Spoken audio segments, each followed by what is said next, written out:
வாழ்வில் ஏதாவது சோதனைகள், சிரமங்கள், கஷ்டங்கள், பிரச்சனைகள், தொழிலில் தோல்வி, செல்வத்தில் தோல்வி, அல்லது அவன் விரும்பிய பெண்ணை திருமணம் முடிக்கவில்லை, அல்லது விரும்பிய ஒரு மணமகனை திருமணம் முடிக்கவில்லை, அல்லது நோய், அல்லது இழப்புகள், அல்லது உயிரிழப்புகள், இப்படி வாழ்வில் எது நடந்தாலும், அல்லது கல்வியில் தோற்றாலும், ஒரு விளையாட்டில் தோற்றால் கூட இன்றைய காலத்தில் பலரை பார்க்கிறோம்,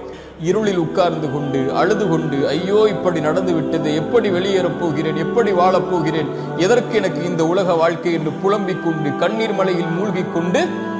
இன்னும் பலர் கோழைகளாக மாறி உயிரையே மாய்த்து கொள்ளக்கூடிய மனிதர்கள் வாழக்கூடிய இந்த உலகில் எது நடந்தாலும், எதை வாழ்வில் சந்தித்தாலும், எந்த இழப்புகளை, தோல்விகளை வாழ்வில் கொண்டாலும், தங்களுடைய சிந்தனையாலும், உடலாலும், மனதாலும், எண்ணத்தாலும், செயலாலும் உறுதியோடு முன்னேறக்கூடிய இறை நம்பிக்கையாளர்களை அல்லாஹ் நேசிக்கிறார்.